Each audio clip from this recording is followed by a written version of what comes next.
கண்டிப்பாக திருச்சியில் திருச்சி கிழக்கில் வெற்றி பெறுறது உறுதி. இதுவரையும் திமுக ஆதரவாக இருந்த மனநிலை இப்போ மாறிடுச்சு. இப்போ தாவேகாக்கு ஆதரவான மனநிலை போயிட்டு இருக்கு. திருச்சியில் இருக்க 9 தொகுதியுமே. திருச்சி கிழக்கில் பொறுத்தவரைங்க இனிக்கோ இருதராஜ் சார் தாங்க வருவார். ஏன்னா விஜய்க்கு ரசிகர்கள் கூட்டம் ஓட்டா கன்வெர்ட் ஆகும்னு நினைக்கிறாங்க. அந்த மாதிரிலாம் ஆக இங்கே வாய்ப்பு இல்லைங்க. இங்கே பொறுத்தவரையும் இனிக்கோ இருதராஜ் டிஎம்கே தாங்க. யங்ஸ்டர்ஸ் எல்லாமே விஜய் பக்கம் தான் இருக்காங்கன்னு நினைக்கிறேன். கண்டிப்பாக ஏதாவது ஒரு மாற்றம் கண்டிப்பாக வேணும் எங்களுக்கு. 100% ராஜசேகர். நிறையா இருக்கு அவருக்கு ஆதரவு. ரொம்ப பேர் இப்போ விஜய்க்கு தான் போடுறேன்னு சொல்லியிருக்காங்க. விஜய் ஜெயிப்பார், கண்டிப்பாக வருவார். கண்டிப்பாக வாய்ப்பு இருக்குண்ணே. இருக்கு. நல்ல மனுஷன், நல்லா வருவார். ஓட்டு அவருக்கு தான் போடுவேன். ரொம்ப ஆதரவு இருக்குங்க. விஜய் வருவார். எங்களுக்கு விஜய் மேலே நம்பிக்கை இருக்கு. கும்பலை பார்த்தா ஆதரவு இருக்கிற மாதிரி தான் தெரியுது. ஓரளவு ஓட்டு வாங்குவார். ஆனால் ஜெயிப்பாரா தோப்பாராங்கிறது தெரியாது. கன்ஃபார்மாக 100% ஆதரவு உண்டுங்க. இல்லை, ரொம்ப எல்லாம் எதிர்பார்த்துட்டு இருந்தாங்க சென்னை பெரம்பூரில் நிற்கிறாங்கன்னு. ரெண்டாவது திருச்சி கிழக்குன்னு சொன்னோன்னே மக்கள் எல்லாம் ரொம்ப சந்தோஷமாயிட்டாங்க, நம்ம ஊரில் விஜய் நிற்கிறாருன்னு. அதுவரை இருந்த மென்டாலிட்டியோட இப்போ விஜய் நிற்கிறதுனால பக்கத்தில் இருக்க திருச்சி மேற்கு, திருவரப்பூர், ஸ்ரீரங்கம், லால்குடி, மணச்சநல்லூரையும் அவர் நிற்கிறதுனால அதோட எஃபெக்ட் எதிரொலிக்குன்னு நினைக்கிறேன். கண்டிப்பாக திருச்சியில் திருச்சி கிழக்கில் வெற்றி பெறுறது உறுதி. ஆனால் அதோட எஃபெக்ட் பக்கத்து தொகுதிக்கும் விஜய்க்கு ஆதரவாக இருக்கும். இதுவரையும் திமுக ஆதரவாக இருந்த மனநிலை இப்போ மாறிடுச்சு. இப்போ தாவேகாக்கு ஆதரவான மனநிலை போயிட்டுருக்கு. திருச்சியில் இருக்க 9 தொகுதியுமே. இன்னும் மக்கள் உற்சாகமாயிட்டாங்க. விஜய் தான் ஃபஸ்ட்டு. யாருன்னாலும் இப்போதைக்கு விஜய் தான் ஃபஸ்ட்டு திருச்சி கிழக்க பொறுத்தவரையும். அதுக்கப்புறம் எந்த கட்சியாக இருந்தாலும் 2வது 3வது 4வது தான் போயிட்டுருக்கோம். திருச்சி கிழக்கில் இருந்து தான் பேசிகிட்டு இருக்கோம். திருச்சி கிழக்கில் விஜய் தான். திருச்சி கிழக்கில் பொறுத்தவரைங்க இனிக்கோ இருதராஜ் சார் தாங்க வருவார். ஏன்னா விஜய்க்கு ரசிகர்கள் கூட்டம் ஓட்டா கன்வெர்ட் ஆகும்னு நினைக்கிறாங்க. அந்த மாதிரிலாம் ஆக இங்கே வாய்ப்பு இல்லைங்க. இங்கே பொறுத்தவரையும் இனிக்கோ இருதராஜ் டிஎம்கே தாங்க. இல்லைங்க, அவர் இங்கே மக்களுக்கு நிறையா செஞ்சுருக்காரு.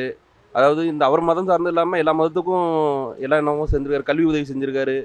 அவங்களோட ஏரியாவுக்கு நல்லா பண்ணியிருக்காருங்க. கிழக்கை பொறுத்தவரையும் இனிக்கோ இருதராஜ் தாங்க. இல்லைங்க, அவரை சினிமாவில் பார்த்துட்டு அவரோட அரசியல் நிலைப்பாடு என்னன்னு தெரியாமல் நம்ம இது முடிவு எடுக்க முடியாதுல்ல. இன்னும் அதுக்கு உண்டான கலப்பணியில் இன்னும் இறங்கலை. அதனால இப்போதைக்கு இதை சொல்ல முடியாதுங்க. டிஎம்கே தாங்க. இருக்குது, கண்டிப்பாக இருக்குது. மாறுதல் கண்டிப்பாக வேணும். யங்ஸ்டர்ஸ் எல்லாமே விஜய் பக்கம் தான் இருக்காங்கன்னு நினைக்கிறேன். கண்டிப்பாக ஏதாவது ஒரு மாற்றம் கண்டிப்பாக வேணும் எங்களுக்கு. நல்லது பண்ணுவார், அவ்வளோதான் எனக்கு தெரிஞ்சு. தெரியல, யாராக இருந்தாலும் உட்காந்து பார்த்தா தான் தெரியும். அந்த இடத்துல அவங்களுக்கு அந்த இடத்துல கொடுத்து பார்த்தா தான் தெரியும் அவங்களுக்கு யார் எப்படி இது பண்ணுறாங்க என்னன்றது. இந்த தடவை யார் வருவாங்கன்னே தெரிலங்க. அதுதான் இது. வர்றதுக்கு வாய்ப்பு இருக்குது. விஜய் வர்றதுக்கும் வாய்ப்பு இருக்குது. ஏன்னா இந்த ஏரியா இருதயராஜன் தான் சொல்லுவாங்க. ஏன்னா அவருக்கு இந்த பக்கெட் மெஜாரிட்டி அதிகம். அதனால் கெஸ் பண்ண முடியல. விஜய் ஒரு மாற்றம் வந்ததுன்னா நல்லா தான் இருக்கும். அது விஜயாக இருந்தால் இன்னும் நல்லா தான் இருக்கும். இல்லை, நம்ம இன்ஜினியர் ராஜசேகர் படித்தவர், கல்வித்துறையில் இருக்கார். கண்டிப்பாக திருச்சிக்கு நல்லது செய்வார். ஏடிஎம்கே. இல்லை, அவர் கல்வித்துறை இந்திரா கணேசன் காலேஜ் சேர்மன். அவர் கண்டிப்பாக நல்லது செய்வார். அதனால் இல்லை, 100% ராஜசேகர் இப்போ ஜெயிப்பார். 100% ராஜசேகர் இருக்குப்பா. நிறையா இருக்கு அவருக்கு ஆதரவு. என்ன காரணம்னா அவர் இறங்கிட்டாரு. இனிமேல் அவர் தான் ஜெயிப்பார், ஜெயிச்சிருவார். அவர் மார்க்கெட்லேயே ரொம்ப வரவேற்பு நிறையா இருக்குதுல்ல அவருக்கு. அதனால கவலையே பட வேணாம். இங்கே திருச்சி மாவட்டம் அவர் தான் ஜெயிப்பார். சொல்கிறத செய்வார். பார்த்து தலையாட்டினார் மார்க்கெட்டில் தான். ஆம்பளைன்றது இப்போ இதுதான்ப்பா வீரம். எத்தனை பேர் இப்போ யாரையும் நெருங்க விடல. என்னான்னு கேட்குறதுன்னா, பரம்பரையாக ஒரே குடும்பமாக தான் ஆளணுமா? ஃபஸ்ட்டு அப்பா, அப்புறம் மகன், அப்புறம் பேரப்பிள்ளைன்னு, அப்புறம் பேரப்பிள்ளையை தூக்கி விடுவார். இந்த ஒரு வருஷம் நம்ம அவரை ஜெயிக்க வச்சு பார்ப்போமே. ஜெயிப்பார். ஜெயிச்சே ஆகணும். அவர் இருக்குது, நிறையா இருக்குது. ஆவார். வேறுநாள் பாரு. எல்லாமே ஸ்டாலின் மேலே கோபமாக தான் இருக்காங்க. ஏன்னா அது 5 வருஷத்துக்கு முன்னாடி கொடுத்தாரா? கொடுக்கல. அவர் இப்போ 5000 ரூபா கொடுக்குறாருன்னா அவர் ஜெயிக்கணும், அவன் மகன் வரணும்னு நினைக்கிறாரு. ஏன்னா பரம்பரையாக ஆளுவாங்க.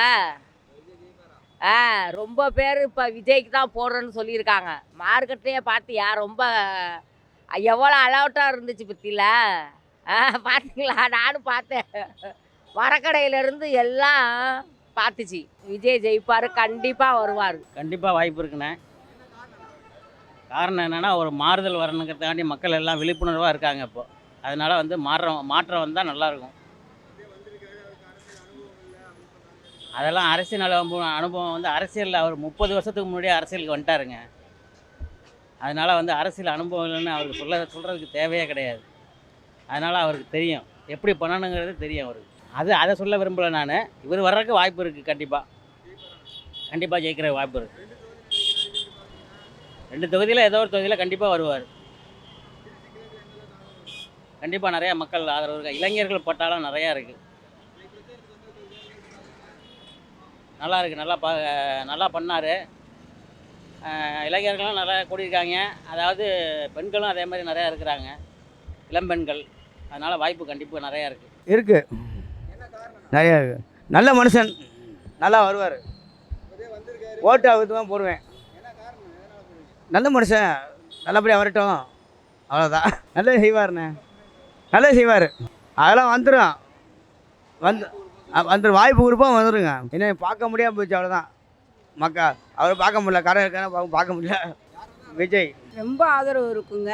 ஏன்னா அவரை வந்து ஒரு இதாக நிறுத்தினாக்க எல்லாமே செய்வார். கூடிய மட்டும் எல்லாம் மக்களுக்காக செய்யணும்னு ஒரு எண்ணம் இருக்குது. கண்டிப்பாக வந்து அவர் தான் வருவார். எல்லாத்துக்கும் மக்களுக்கு என்னென்ன தேவையோ அதெல்லாம் செய்வார். அது எப்படி அனுபவம் இல்லாதவங்க இறங்குவாங்களா? கண்டிப்பாக அனுபவம் இருக்குது, இறங்குவார், கண்டிப்பாக செய்வார். விஜய் வருவார். எங்களுக்கு விஜய் மேலே நம்பிக்கை இருக்குது. அதனால் அவர் வருவார். கும்பலை பார்த்தா ஆதரவு இருக்கிற மாதிரி தான் தெரியுது. ஓரளவு ஓட்டு வாங்குவார். ஆனால் ஜெயிப்பாரா தோப்பாராங்கிறது தெரியாது. ஆதரிக்கிறதுக்காக புதுசாக ஒருத்தர் வர்றாரு, அவரை தேர்ந்தெடுப்போம். ஆட்சி வந்து நல்ல ஆட்சியாக இருக்கும், நல்ல ஆட்சி செய்வாருங்கிற ஒரு நம்பிக்கையில் மக்கள் போடுறதுக்கு வாய்ப்பு இருக்குது. அரசியல் அனுபவம் இல்லை, அது ஒரு பக்கத்தில் இருக்கட்டும். அரசியல்வாதிகள்லாம் பழைய ஆளுங்கள்லாம் பக்கத்தில் இருக்காங்கல்ல, அவங்களாம் ஏதாவது செய்வாங்க. அவங்களுக்கு இதை செய்யுங்க, அதை செய்யுங்க, அப்படி செய்யுங்க, இப்படி செய்யுங்கன்னு ஐடியா கொடுப்பாங்க. நல்லா இருக்குன்னு சொல்கிறாங்க. யார் வந்தாலும் நல்லது செஞ்சால் சரி. கன்ஃபார்மாக 100% ஆதரவு உண்டுங்க. என்ன காரணமாக ரசிகர் கூட்டம் அதிகம். இந்த தடவை வாய்ப்பு அவருக்கு கொடுக்கணும். கண்டிப்பாக வெற்றி அடைவார். வந்தவொடனே ஜெயிச்சிருவாருங்க. கண்டிப்பாக ஜெயிச்சிருவார். அவருக்குலாம் வாய்ப்பு கிடையாதுங்க. வாய்ப்பு கிடையாது. இந்த தடவை மக்கள் எல்லாம் வெறுத்துட்டாங்க. எல்லாம் இந்த தடவை புது ஆட்சி வரணும்னு நம்ம மக்கள் விரும்புகிறாங்க. கண்டிப்பாக 100க்கு 100% உறுதி விஜய் வந்துடுவார். வளர்வருக்கு சத்தியமாக உண்மையாக ஆதரவு. அவருக்கு உண்மையாக ஆதரவு. எல்லாமே குடிச்சாகணும். எல்லாம் அப்பா அம்மா பிள்ளை குடி எல்லாமே குடிச்சாகும். சாமி சத்தியமாக செய்யும்.